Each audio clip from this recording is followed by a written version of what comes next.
আমার প্রিয় ছাত্রছাত্রীরা, আজকে আমি ক্লাস 7-এর ইংলিশ আনসিন অর্থাৎ প্রশ্ন বিচিত্রার মধ্যে যে আনসিনটি আছে দেখো 107 নাম্বার পেজে তোমরা যে ক্লাস 7-এর প্রশ্ন বিচিত্রা 2024 সালের যে আনসিনটি 107 নাম্বার পেজে আছে সেটি আমি তোমাদের রিডিং পড়ে মানে বলে শোনাচ্ছি, তোমরা মন দিয়ে শোনো। Assam in the north east of India, Assam হলো ভারতের উত্তর পূর্ব দিকে। Has been called the tea garden of the world, পৃথিবীর চা বাগান তাকে বলা হয়েছে। টি গ্রোজ ইন বুশেস, ঝোপঝাড়ের মধ্যে চা গাছ বড় হয়।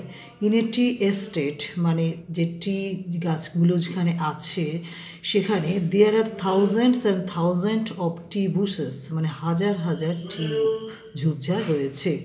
দেয়ার are planted in long lines, এবং এগুলোকে সারিবদ্ধভাবে এগুলোকে চাষ করা হয়েছে। Early in the morning, companies of Indian women and children, each carrying a basket, go off to the garden to pluck the tips.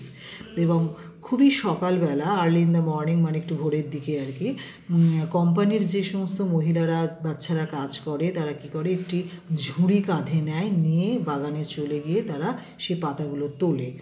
only the youngest and most tender leaves are plucked, মানে শুধুমাত্র কচি কচি এবং নরম অর্থাৎ tender যে লিভসগুলো সেগুলো কিন্তু পাতাগুলোকে তোলা হয়। the leaf is then weighted, এবং তারপর সেগুলোকে ওজন করা হয় এবং taken of to the factory, মানে কারখানায় নিয়ে যাওয়া হয়। দেয়ার টু বি মেড, সেখানে তৈরি করা হয়।